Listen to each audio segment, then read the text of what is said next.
Waouh, ça fait bizarre. Ça fait très, très bizarre. C'est quasiment officiel à l'heure où je parle.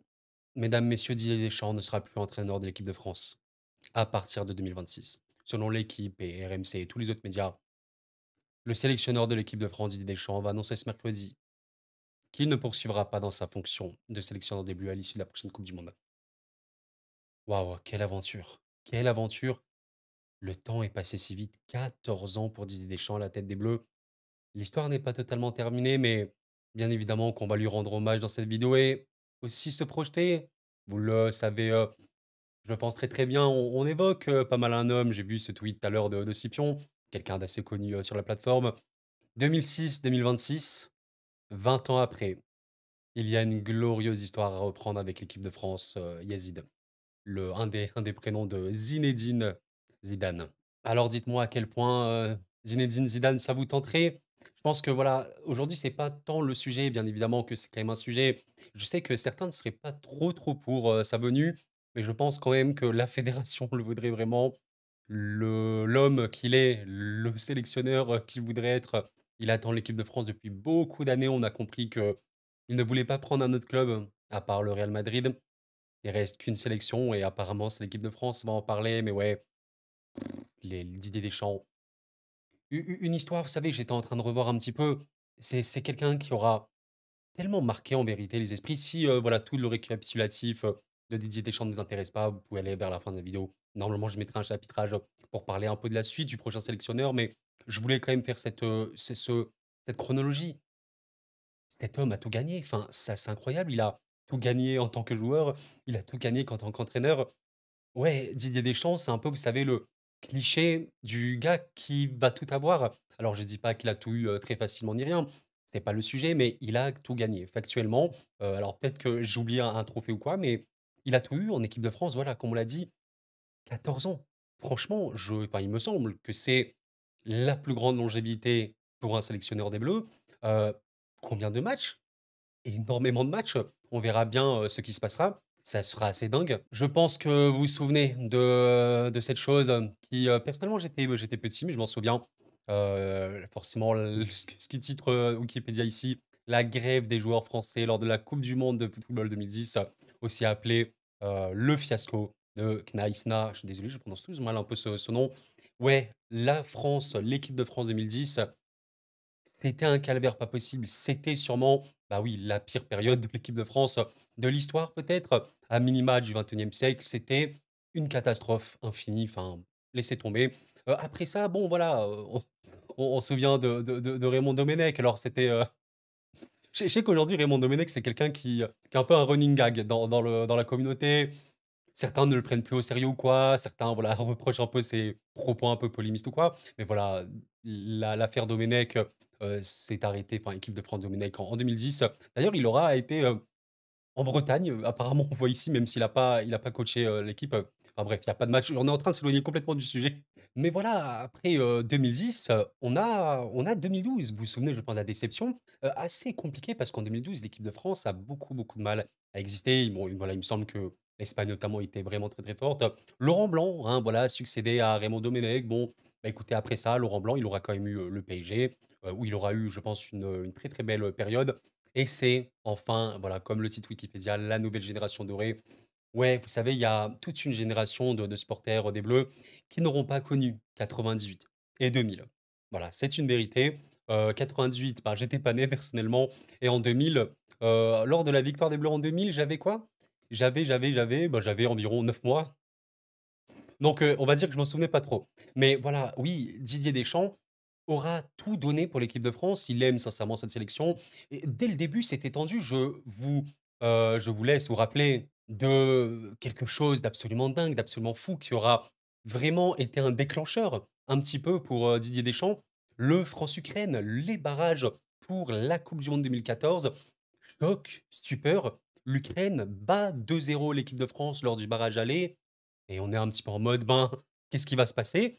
Après 2010, qui était un fiasco absolu, 2012, une énorme déception. Quoi? L'équipe de France pourrait ne pas aller à la coupe du monde 2014? En plus, 2014, vous vous rappelez où c'était, je pense? Au Brésil, hein. Le Brésil, s'il vous plaît, pays du football.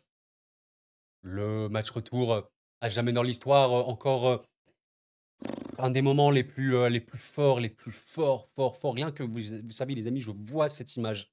La vérité, j'ai des frissons. Purée, mais le Mamadou, le Sako, le doublé comme ça. Regardez là derrière, vous voyez les Ribéry. L'époque, Valbuena, il est ici. Rappelez-vous de Benzema également à cette période. Waouh, c'est vraiment un moment de fou, très fort, le premier moment fort de l'ère des champs et peut-être qu'à ce moment-là, bon évidemment, on va pas réécrire l'histoire ni rien, mais avec le recul, tu te dis peut-être aujourd'hui: «Waouh, bah, en fait regardez de 2013», il me semble que c'était 2013, hein, et bien, c'était un peu spécial. Didier Deschamps, l'équipe de France Didier Deschamps, c'était spécial, c'était beaucoup de tripes, beaucoup de cœur et des scénarios parfois un peu fous, un peu foufous qu'on a vu se répéter au fur et à mesure des années. Et oui, oui, la coupe du monde 2014, ben, je pense que voilà, le wiki le dit bien, un parcours encourageant. Je pense que c'est ce qu'il faut retenir. Une équipe, voilà, avec, beaucoup, beaucoup de joueurs, certains jeunes. On se souvient que c'était un peu, je vais pas dire les tout débuts de Griezmann, mais il arrivait à peine cette équipe, c'était pas le monstre qu'il est, parvenu après. Ouais, belle, coupe du monde pour l'équipe de France. Tristesse, évidemment, d'être éliminé par l'Allemagne 1-0. Le but, il me semble, il est assez tôt dans le match, de la tête. C'est dommage, mais voilà, il y a un truc qui s'est produit. C'est une équipe de France qui a un peu réuni les gens et ouais, voilà, c'était quand même assez bien. Après, on se souvient d'une polémique qui aura en fait, je pense que vous savez, quand on pense à Didier Deschamps aujourd'hui, on pense, évidemment à l'Euro, à la coupe du monde dont on va parler. Mais au niveau des polémiques, parce que ouais, le monde du football est comme ça, il y aura des polémiques. En veux-tu, en voilà, il y en aura toujours.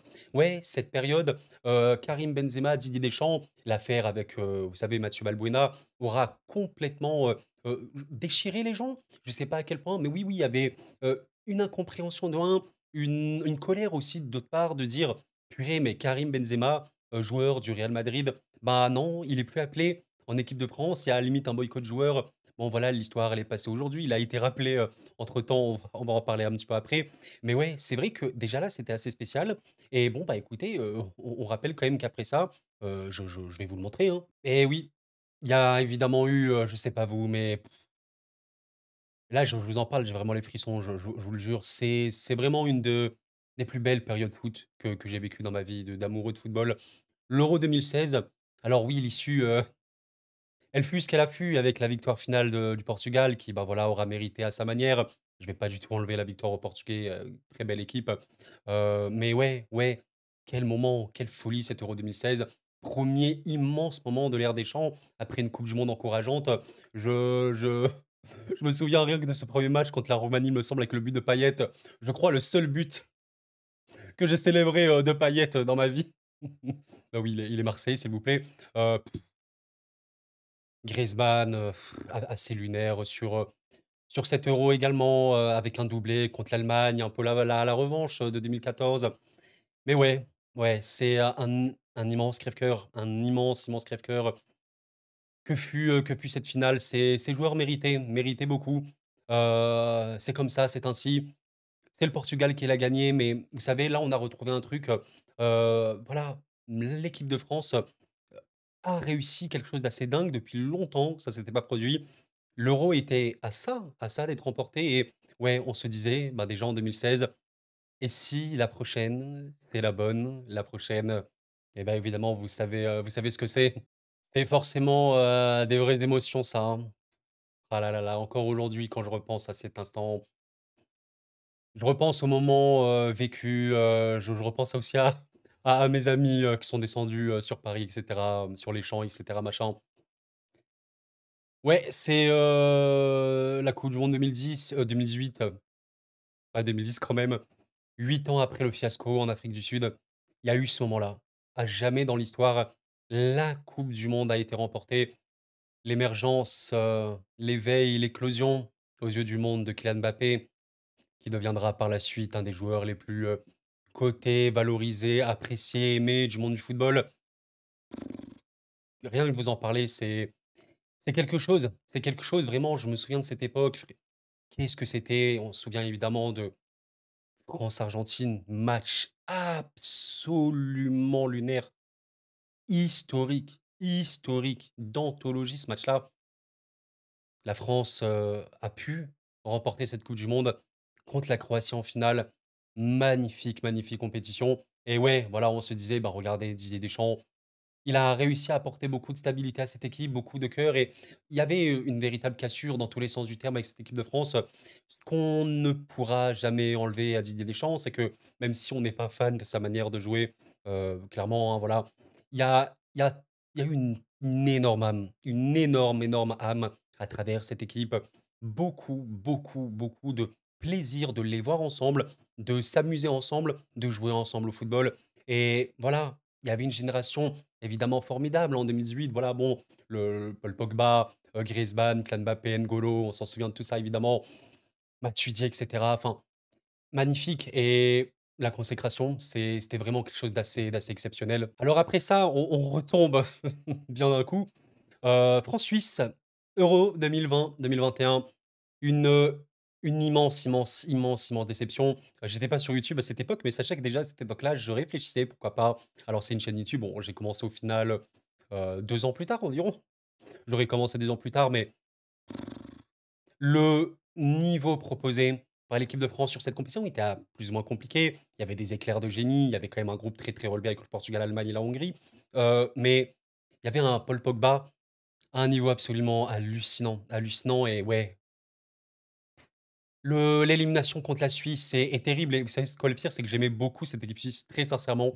J'aimais énormément cette génération suisse, donc c'était un crève-cœur, «double» entre guillemets.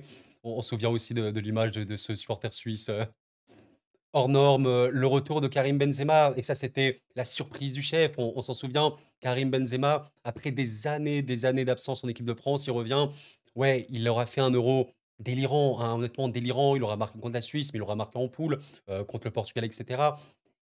Un immense regret. Je pense que, vous savez, le France-Portugal de la finale de l'Euro, 2016, c'est un crève-cœur monumental et il y a pas de doute, tu perds chez toi contre le Portugal, bah, voilà, une équipe qui n'a pas été la plus spectaculaire, mais a été ultra réaliste et ultra soudée.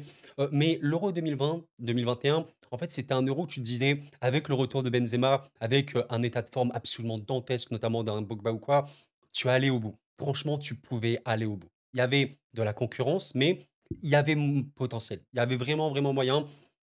Aïe, aïe, le tir au but, il est affreux, il est abominable. Bien écoutez, c'est ainsi, Yann Sommer était très bon. Lloris n'a jamais été, quelqu'un d'extrêmement, énormissime, au penalty. Évidemment, c'est un immense gardien. Mais voilà, donc évidemment, c'était, après, 2018, enfin 2016-2018, ça te met, quand même très, très mal. Et là, mesdames, messieurs, il est temps de parler, ben, sûrement du pire moment de l'ère Deschamps, pas tant au niveau, de la polémique ou du contenu ou quoi, mais émotionnellement parlant, ouais, ouais, la finale de la coupe du monde 2022.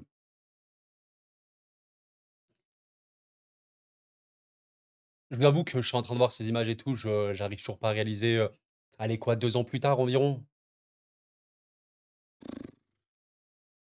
Je pense que c'est le match qui m'a le plus choqué de ma vie.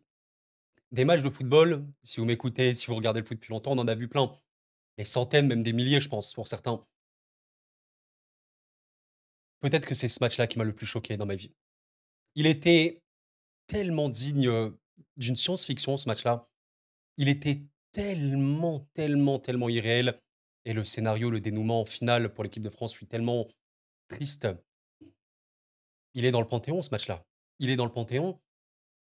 Quelle aventure, quelle histoire. Quand je revois, s'il vous plaît, le fil du match, quand je revois les buteurs, Messi qui marque à la 23e minute, Di Maria qui marque à la 36e minute. Soyons, parfaitement honnêtes, l'équipe de France, à minima pendant toute la première période, n'existe quasiment pas. L'équipe de France se fait ouvrir, réellement dans tous les sens et ce qui est dingue, c'est qu'avant ça, il y a eu une compétition pour l'équipe de France qui était vraiment bonne, très plaisante. Voilà, le Maroc a été donc en plus éliminé en demi. Maroc avait fait une compétition historique. L'Argentine avait perdu son premier match contre l'Arabie Saoudite. L'équipe de France n'existe pas. À un moment, il y a Kolo Muani qui rentre, peut-être son meilleur match en équipe de France et il me semble Marcus Thuram qui aura fait également une très bonne entrée. C'est compliqué, c'est compliqué, c'est compliqué, mais voilà, il y a 2-0 et comme vous pouvez voir ici, un penalty pour l'équipe de France à la 80e transformé par Kylian Mbappé. Une minute après, un but de Kylian Mbappé. pense que le moment où j'ai le plus crié dans ma vie, pour l'équipe de France en tout cas, parce que je pense pour le PSG, j'ai peut-être un peu plus crié, je sais plus. Oui, le PSG Atalanta. Oh là là! PSG Atalanta, j'étais dans un état de fou, mais ce moment-là, le doublé de Kylian Mbappé à cet instant, il est, à jamais gravé dans ma mémoire, dans nos mémoires, je pense. Prolongation, prolongation, Messi marque à la 108e minute. Quelques minutes plus tard, à la fin du temps, encore un penalty, Kylian Mbappé le marque et marque un triplé historique. Et attention les yeux, je vous invite à passer ce passage de la vidéo si jamais c'est un peu trop pour vous. Bon, c'est sûrement ouais, c'est sûrement le moment qui m'a le plus fait de mal dans ma vie de supporter de foot. Je pense que c'est ce moment-là. Peut-être en deuxième position si vous voulez. En 1re position, c'est peut-être celui-là, le entre guillemets, «le face à face» de Kylian Mbappé qui avait le champ libre, en finale. Pourquoi je me fais mal comme ça en finale de la Ligue des Champions? PSG Bayern, bon, je pense que c'est celui-là le pire moment parce que là, en vrai, je le gars, j'étais meurtri réellement. Mais voilà, ce moment-là, comme un symbole, quoi, c'est vous savez, cette photo, elle a fait le tour du monde, hein. C'est Kolo Muani, le qui aurait pu devenir un héros absolument choquant, qui aura marqué contre le Maroc en demi-finale et Emiliano Martinez qui est devenu, limite la plus grande légende de l'histoire de l'Argentine. J'abuse un peu, vous avez compris l'idée et la séance de tir au but, l'Argentine la remporte. Je fais un grand passage sur, la coupe du monde 2022 parce que c'était, le summum, le pinacle de Didier Deschamps. On verra bien en 2026, mais alors qu'on décriait sa méthode, alors que voilà, on se disait: «C'est peut-être la fin de l'ère Deschamps» et ben, encore une fois, une équipe très soudée, beaucoup, beaucoup de cœur, beaucoup d'énergie tactiquement parlant, une équipe qui voilà et oui, dans la défensive et qui essaie de contrer, contrer et qui a beaucoup de moments en transition. Ça s'est joué à ça. Ça s'est joué à une jambe. Et enfin, un Euro 2024, très, très, très compliqué. On était sur YouTube cette fois-ci pour en parler. Un Euro 2024 qui, fut décevant pour l'équipe de France. Pas de but marqué ou quasiment pas dans le jeu. Kolo Muani qui aura marqué face à la meilleure équipe de la compétition. Bon, je sais que certains considèrent que l'Espagne n'était pas la meilleure équipe, mais bon, contre l'Espagne, Kolo Muani a marqué en demi-finale. Ouais, l'Espagne, a réussi à revenir et grosse déception de la part de beaucoup de joueurs, notamment offensivement. Il y avait, peut-être la meilleure équipe de France d'un point de vue défensif, ça qui est assez dingue. On se souvient de notamment, ouais, Saliba, Koundé, entre autres, et cetera. Maignan, ça aura été, une magnifique compétition d'un point de vue défensif, beaucoup moins d'un point de vue création, proposition de contenu et de finition. Syndrome, Paris Saint-Germain, n'est-ce pas? Et on s'arrête là pour l'ère Deschamps parce que, voilà, j'ai pas parlé de la Ligue des Nations ou quoi, ça c'est un peu obsolète, même si oui, la France a gagné la Ligue des Nations et maintenant, il reste ceci, la coupe du monde 2026, la dernière compétition de Didier Deschamps. Qu'est-ce qui va se passer? À vos pronostics évidemment, est-ce que l'équipe de France est capable, malgré les faiblesses qu'on commençait vraiment à sentir, notamment sur cet Euro-là, est-elle capable, cette équipe, de remporter la coupe du monde 2026 pardon?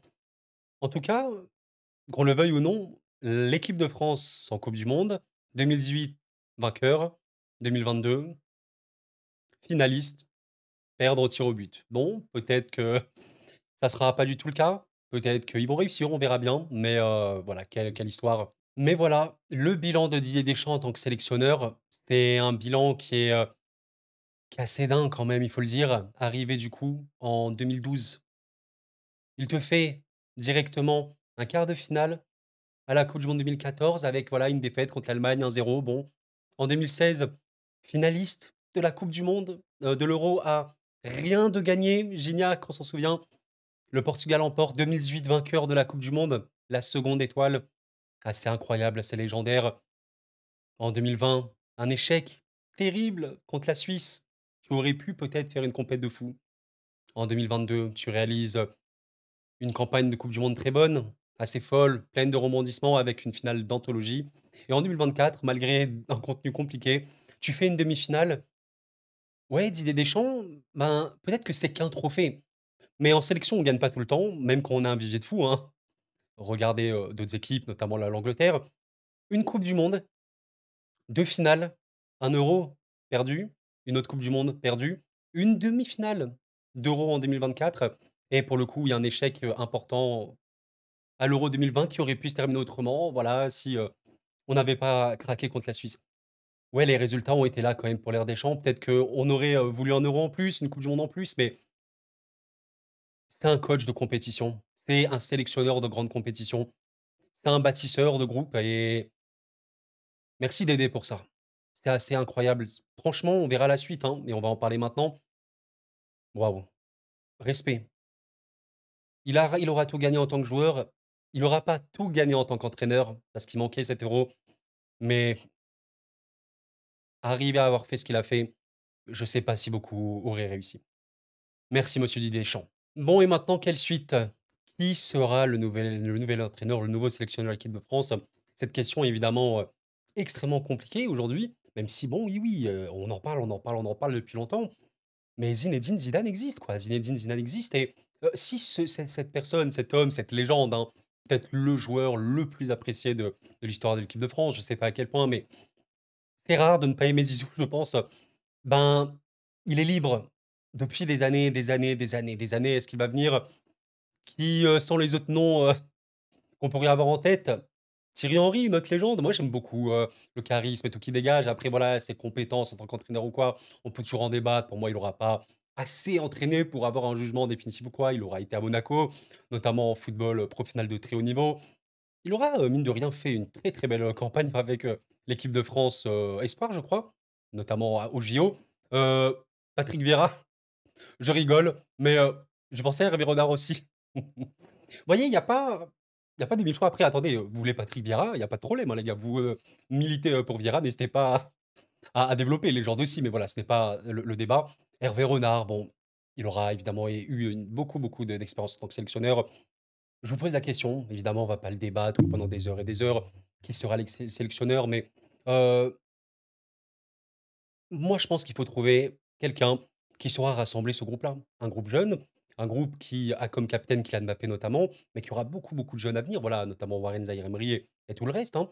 Et ouais, c'est vrai que Zinedine Zidane aura gagné, on le sait, 3 Ligues des Champions avec le Real Madrid, une performance absolument hors norme, 3 de suite. Et ouais, Zinedine Zidane, vous savez, il y a souvent cette chose qui revient, tactiquement parlant, c'est pas le coach du siècle. Bon, déjà, je pense que il est loin d'être mauvais, hein, sans prétendre, connaître, voilà, la tactique, plus ou moins que lui, mais il a des préceptes de jeu, il a passé ses diplômes, il a grandi avec, Ancelotti, machin et tout, enfin, il connaît le football. Mais qu'on le veuille ou non, Zinedine Yazid Zidane, c'est l'incarnation de comment vous dire? Le charisme, le respect du football. Je pense qu'il n'existe pas un joueur de football sur cette terre, même Cristiano Ronaldo, même Lionel Messi, qui ne respecte pas, Zinedine Zidane. Quand je dis même CR7 ou Messi, c'est-à-dire malgré les légendes qui sont, ils considèrent peut-être Zidane encore plus légendaire qu'eux. Voilà, c'est Zidane. Zidane, c'est Zidane. À un moment, Zidane en équipe de France, c'est un truc tellement spécial, tellement différent, c'est waouh! Tu es là, entre guillemets, tu te fais petit et tu te tais. Voilà, sans parler de l'idolâtrie ou je sais pas quoi, on n'est pas du tout dans ce que je suis en train de vous développer, mais simplement de se dire, ben, c'est la légende ultime. Il aura quand même montré en club qu'il était loin d'être mauvais et waouh! Tu as peut-être la plus grande légende des Bleus, sélectionneur de l'équipe de France. C'est assez exceptionnel, c'est assez exceptionnel. Nous verrons bien. Réponse, bah, écoutez, peut-être, en vrai, rapidement, on sait pas, peut-être qu'il y aura des petits échos, mais réponse, un jour. Bref, j'ai pris beaucoup de plaisir à construire cette vidéo, mes chers amis. Pensez au petit like, ça m'aide beaucoup pour m'aider. Prenez soin de vous, en tout cas. C'est, vraiment c'est assez spécial quand même. Ça me rend un peu nostalgique, mine de rien. Voilà, je vous ai fait, un peu ce fil, conducteur de l'ère, Didier Deschamps. C'est fou quand même, c'est fou. Franchement, il faudrait comparer avec d'autres sélectionneurs, qui ont pu faire des grandes choses. Ouais, il y a un monde où Didier Deschamps aura eu, peut-être les meilleurs résultats en termes de sélectionneur. C'est incroyable et je pense que vous savez, tous ses, compères, tous ses collègues, tous les autres sélectionneurs, vous leur demandez qui est le meilleur sélectionneur des 10 dernières années, environ un peu plus, 15 dernières années. Ouais, peut-être que beaucoup te répondent Didier Deschamps. Quelle époque! On aurait mérité, j'allais dire, on aurait voulu une autre coupe du monde, au moins un euro, c'est vrai, c'est clair, mais on n'avait que des émotions qui disparaîtront pas. Le football, comme j'aime bien le dire et comme beaucoup le disent, c'est un vecteur social merveilleux, c'est un partage d'émotions et voilà, c'est pour ça qu'on aime le foot. Moi, personnellement, c'est pour ça que j'aime le foot. J'ai fait cette chaîne football, pas que 100 PSG, parce que je voulais aussi m'ouvrir aux gens, à tout, quoi. Et parler football, échanger football, simplement vivre le foot, ça nous rapproche, ça nous réunit et Pour moi, c'est ce que devrait être, ce fabuleux sport, comme tous les sports. C'est un jeu. Je pense qu'on a un peu tendance à l'oublier. C'est un jeu et ça me fait, quand même un petit peu mal, je mens pas, de me dire qu'aujourd'hui, pour du football, on est prêt à menacer, insulter, détruire des vies, alors que c'est un jeu, quoi. Tu as juste un petit ballon et tu vas. Tu peux y jouer partout, même sur des terrains boueux et voilà. Je pense que c'est censé nous réunir et ouais, Didier Deschamps, malgré, les problèmes qu'il y a eu, malgré les défauts, je pense qu'il nous aura redonné une magnifique, magnifique flamme avec l'équipe de France et on a été réunis, on a été ensemble et on aura vécu des émotions absolument fabuleuses et pour ça, un immense merci. Prenez soin de vous les amis, c'était Koro et la paix sur vous.